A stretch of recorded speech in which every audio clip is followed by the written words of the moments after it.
assault Dana, but he did nothing to stop it, nor did he call the police to report it. I believe he spent 1 year in jail and then the 5 years probation. So now let's look at the controversy. In 2015, just maybe days after Frank Pauline Jr.'s death, the Hawaii Innocence Project got involved in the case. They hired an independent collision reconstruction expert who stated that the expert who testified back in 2000 in the trial made his theory based on false scientific calculations. He said that it could not be possible for the incident to have happened the way that the prosecution said it did, especially if the VW were carrying 3 large individuals. They filed a motion to overturn the convictions. Court documents show that the motion claims innocence, ineffective assistance of counsel, new DNA evidence, and other new evidence. So it claims that the defense attorney in Schweitzer's case failed to call the key alibi witness to the stand and that he failed to properly investigate the case. I believe the alibi witness was the Schweitzer's uncle. From what I read, they weren't even at this. The only one placing them at the scene was Frank Pauline. So other problems with the case were that the DNA did not match any of the defendants. The bite marks on Dana's body did not match any of them either.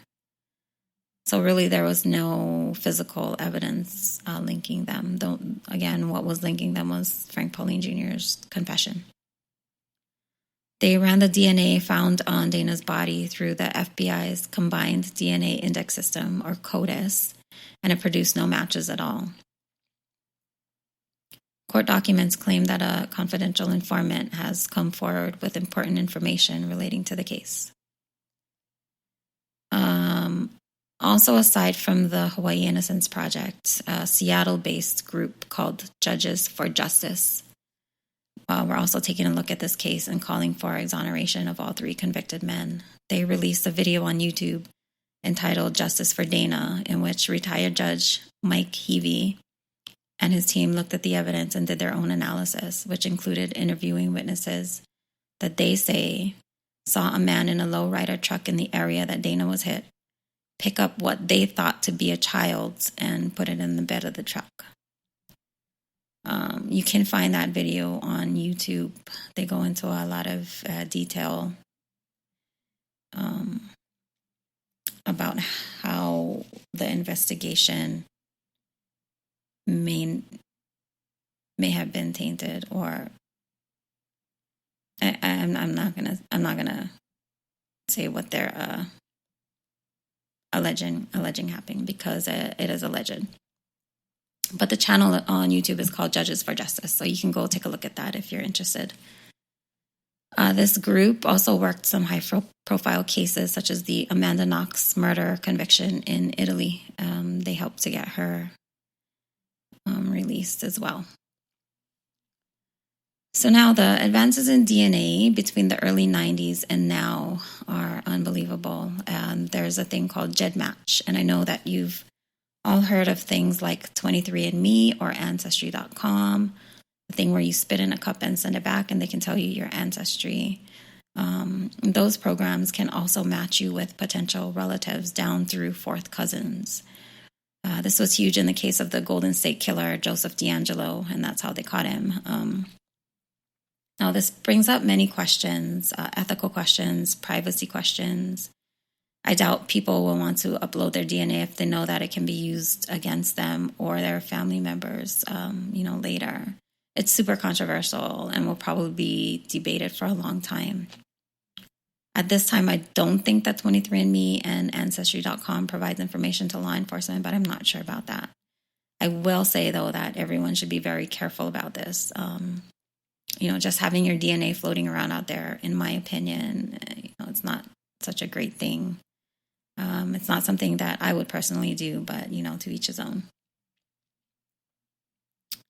I read about this Jed Match thing. There was another case, and I forget all of the details about it, but what I took from it was that they were able to match or to find a killer, years later, years after a crime has been done, because a man who lives, clear across the country did one of these Jed Match things and uploaded his DNA in order to find family members. Well, his DNA came back as a match to a murder victim, and he was actually at first accused of the crime. Upon further investigation, he was able to be exonerated, and they found out that like a second uncle or great uncle or something of his had actually done the actual crime. So that's interesting about DNA, and I'm sure it'll only get better in terms of identification. So for this case, we'll have to keep watch on it and see what happens regarding any reinvestigating or potential exoneration of the men.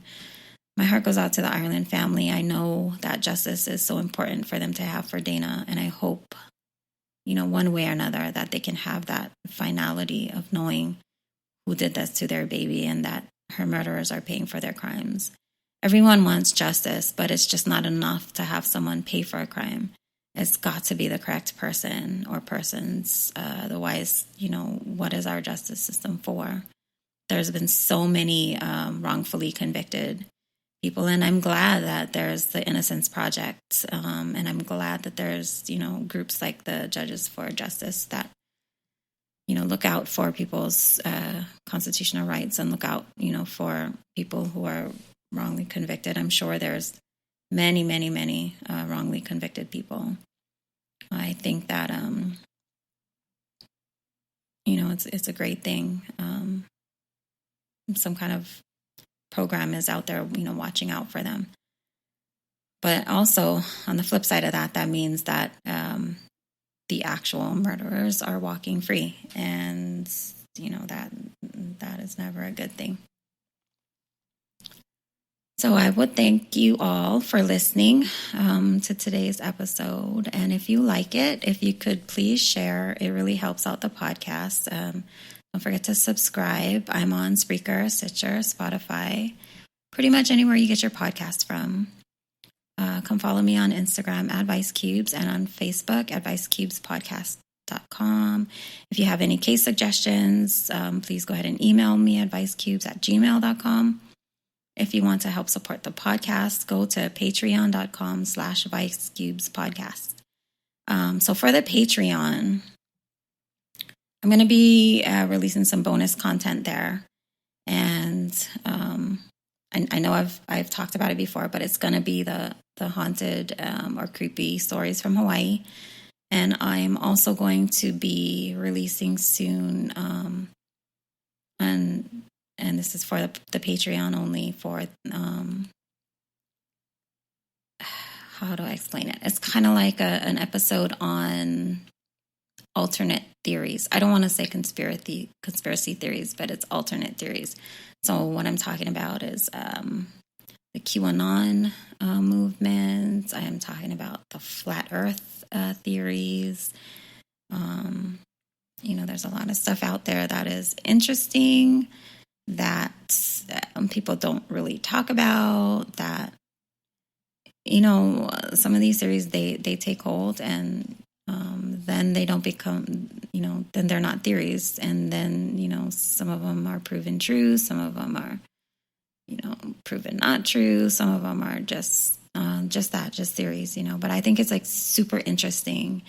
And I think that in the world we live in today, with the internet and with all of the social media and with the ability for us, to communicate things with each other, and with large groups, that these things gain a following, and it's real interesting.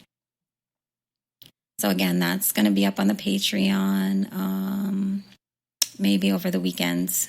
We'll see. So thank you again, everyone. And until next week, please stay safe and stay vigilant.